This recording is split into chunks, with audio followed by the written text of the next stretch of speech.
नमस्ते। मीठे पल में आपका स्वागत है। आज रात हम आपके लिए एक कहानी लेकर आए हैं। चलिए सुनते हैं। घर के पुराने संदूक अक्सर सिर्फ सामान नहीं संभाल कर रखते। कभी कभी वो उन लोगों की आवाजें भी बचा कर रख लेते हैं जिनसे बात किए हुए आधी जिंदगी निकल चुकी होती है। रोजमर्रा की भाग दौड़ में हम सोचते रहते हैं कि कुछ रिश्ते पीछे छूट गए, लेकिन सच तो शायद ये है कि वो कहीं जाते नहीं, बस धूल की एक पतली परत के नीचे चुपचाप पड़े रहते हैं। बिल्कुल वैसे ही जैसे बरसों से बंद किसी कमरे में रखी हुई वो चीजें जिनकी याद अचानक किसी शांत दोपहर वापस आ जाती है। उस दिन घर में बारिश आने से पहले की सफाई चल रही थी। मम्मी ऊपर वाले कमरे की अलमारी खाली कर रही थी और दादाजी धीरे धीरे पुराने सामान को धूप दिखाने के लिए आंगन तक ला रहे थे। कमरे में बंद कपड़ों, पुराने कागजों और हल्की सी सीलन की मिलीजुली महक फैली हुई थी और खिड़की से आती दोपहर की धूप हवा में उड़ती धूल को ऐसे चमका रही थी जैसे बहुत छोटे छोटे कण किसी पुराने समय से निकलकर वापस तैरने लगे हों। मैंने जब लोहे का वो छोटा भूरा संदूक खींचकर बाहर निकाला तो उसके किनारों पर जंग जम चुकी थी और ऊपर सफेद पेंट से दादाजी का नाम आधा मिटा हुआ दिखाई दे रहा था। दादाजी ने उसे देखते ही कुछ पल के लिए हाथ रोक दिए, फिर धीरे से बोले, ये तो बहुत सालों से खोला ही नहीं। संदूक खुलते ही सबसे ऊपर पुराने स्वेटर रखे थे। उनके नीचे कुछ डायरी, बिजली के पुराने बिल और फिर एक फीके कपड़े में बंधी हुई चिट्ठियों की गड्डी। उन चिट्ठियों के साथ एक काला सफेद फोटो रखा था जिसकी किनारियां हल्की मुड़ चुकी थीं और उसके नीचे पुराना ट्रेन का टिकट दबा हुआ था जिस पर तारीख इतनी धुंधली हो चुकी थी कि ठीक से पढ़ी भी नहीं जा रही थी। मैंने फोटो उठाकर पूछा, ये कौन है?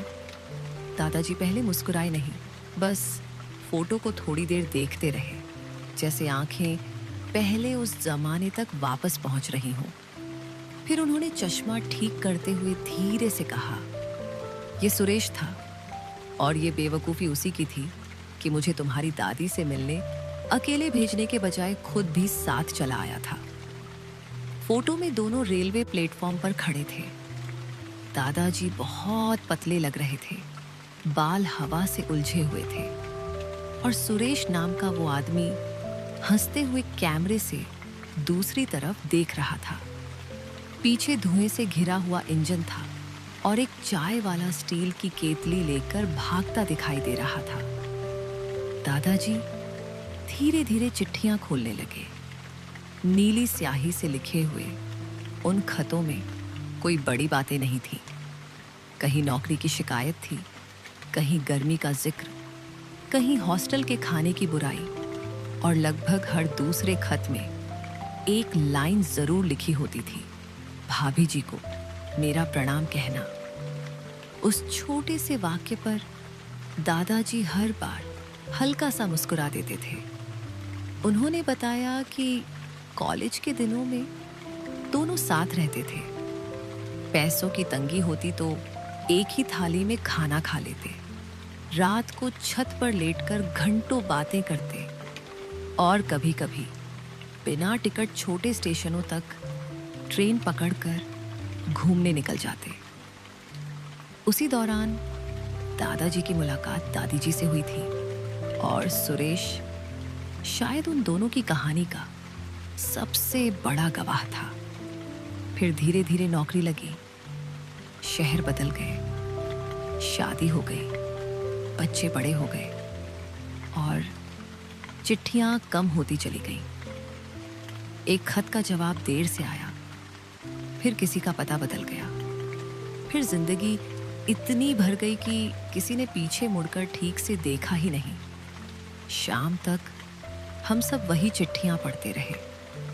बाहर बारिश शुरू हो चुकी थी और भीगे हुए नीम के पत्तों से पानी की बूंदें आंगन में लगातार गिर रही थीं। दादाजी ने बहुत देर बाद उन कागजों के बीच से एक पुराना लिफाफा निकाला जिसके पीछे आधा मिटा हुआ फोन नंबर लिखा था। मम्मी ने कई जगह फोन मिलाए, फिर किसी ने किसी का नया नंबर दिया और लगभग 1 घंटे बाद अचानक दूसरी तरफ से किसी बूढ़ी आवाज ने हेलो कहा। दादाजी कुछ सेकंड तक चुप रहे। उनके चेहरे पर वैसी घबराहट थी जैसी शायद बहुत पुराने दरवाजे दोबारा खोलते समय होती है। फिर उन्होंने बहुत धीरे से कहा, आवाज तो तेरी ही लग रही है। उस रात मैंने पहली बार महसूस किया कि उम्र बढ़ने का मतलब सिर्फ बूढ़ा होना नहीं होता। कुछ लोग अपने भीतर पूरे के पूरे जमाने लेकर चलते हैं, ऐसी दोस्तियां लेकर चलते हैं जिनके बारे में वो सालों तक बात नहीं करते, लेकिन जो कभी पूरी तरह खत्म भी नहीं होती।